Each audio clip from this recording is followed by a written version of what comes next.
Hey folks, Scott Reinhardt here, and today we are going to debrief on the election. Kind of talk about where we stand now, why it matters to you, and kind of what we've seen just the last week since the election. Now, what do we know after last week? We know that the House is going to stay Democrat. We know that the Senate will probably stay Republican, and we're going to talk a little bit more about that. And we know that the White House will probably be Democrat, but that is still up in the air a little bit with all the legal challenges that the Trump administration is putting towards those states and the election process. So we'll still have to see how that goes. But this right here, the Senate, that might be the most important aspect of it all. So let's talk about that.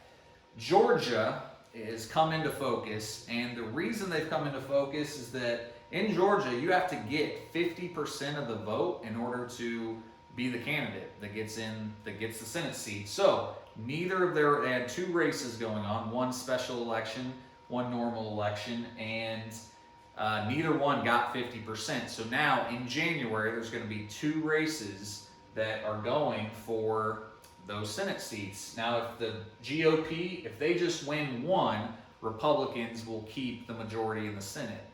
If Democrats win both, though, it'll be 50-50, Democrat-Republican in the Senate, and then the tiebreaker goes to the VP. So you can see how important these two races are. Now, here's the situation. You have one race which was really, really close and almost was over with in last week. David Perdue got 49.7% of the vote, not quite enough to get 50% to where he'd be the winner. So now they are going to go to a runoff.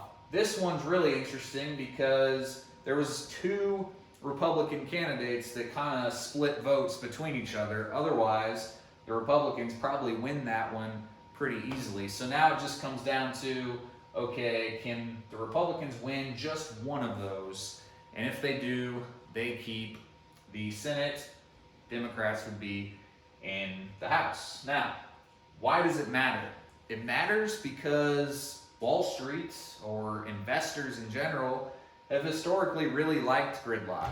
Another reason is that it's going to make tax hikes, assuming that Biden does get in the White House. Tax hikes are going to be more difficult to pass with a Republican Senate. You know, this is a chart looking at the S&P 500 over the last 30 days. And you can see October was not a very good month. The end of October was not very good. Then we kind of floundered around there, back and forth. But then on election day and after the election, stocks spiked. And that was because there was a big exhale that we're not going to have these big corporate tax hikes. So the market really liked that. The market likes when there's checks and balances between Republicans and Democrats. It means companies know the set of rules that they're going to be operating under, and there aren't going to be massive sweeping changes.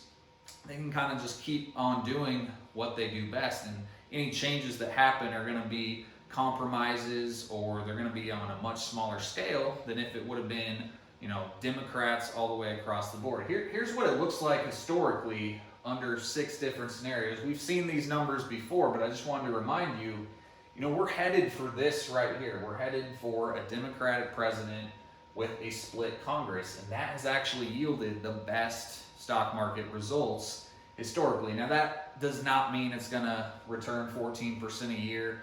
I can't make that prediction, but that's what it's done historically. So Congress being split has really been good news for the stock market. So that's where we're at. It's probably going to be a continued, long, drawn-out process, but we'll see how things fall in the weeks ahead. If you have any questions, you want to talk to an advisor, you know where to find us. Give us a call, 844-CARLSON, or come see us at carlsonfinancial.com. Thanks, and have a good rest of your day.